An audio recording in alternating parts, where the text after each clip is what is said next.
निम्नलिखित अभिक्रियाओं का रासायनिक समीकरण पूर्ण कीजिए। तो यहाँ पर देखो कई बार हमको बोर्ड की एग्जाम में ऐसा अर्ध समीकरण दिया हुआ, ये समीकरण हमको पूर्ण करना होता है।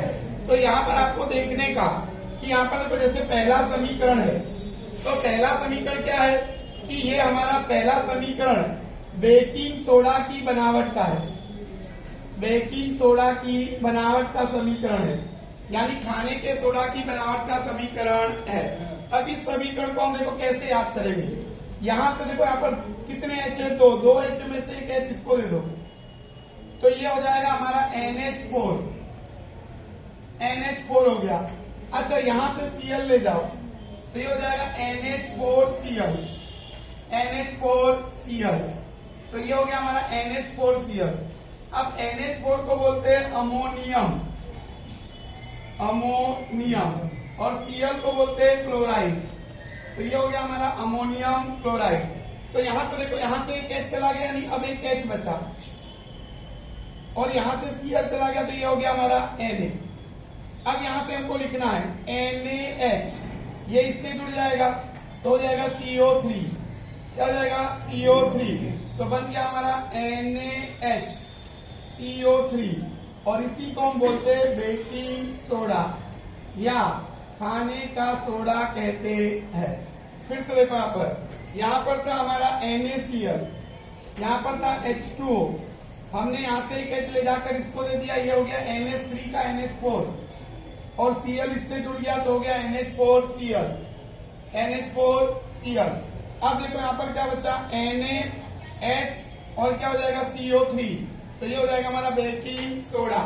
तो बेकिंग सोडा की बनावट का ये क्या है समीकरण। यहाँ पर देखो ये क्या है कैल्शियम कार्बोनेट, पानी और कार्बन डाइऑक्साइड। तो यहाँ पर क्या होगा कि सबको एक साथ जोड़ के लिख देना है। यहाँ पर ऐसा हो जाएगा कि calcium hydrogen carbonate, calcium hydrogen carbonate. देखो ये इतने को एक अकेला कर दो, तो देखो ये CO3, तो यहाँ पर इसको दे दोगे तो CO3 कितने हो गए, 2 हो गए, H कितना हो गया 2, इसका जो 2 है उसको हमने किसमें लिख दिया कोष्टक में, तो ये हो गया Ca को बोलते हैं कैल्शियम, और H को बोलते हैं हाइड्रोजन, और CO3 को बोलते हैं कार्बोनेट, तो नाम हो गया कैल्शियम हाइड्रोजन कार्बोनेट। तो यहाँ पर क्या होगा कि कैल्शियम हाइड्रोजन कार्बोनेट बनता है। अब दूसरे में देखो यहाँ पर हमको दिया हुआ है NaOH, NaOH। अच्छा NaOH की जिंक के साथ प्रक्रिया करनी है, तो यहाँ पर बनेगा sodium zincate, Na2ZnO2 plus H2, तो ये हो जाएगा सोडियम जिंकेट। तो यहाँ पर बनेगा सोडियम जिंकेट, सोडियम जिंकेट बनता है। तो ये बन गया हमारा सोडियम जिंकेट। तो ऐसा कई बार आपको बोर्ड की एग्जाम में बराबर पूछेगा कि ना समीकरण पूर्ण कीजिए, समीकरण पूर्ण कीजिए।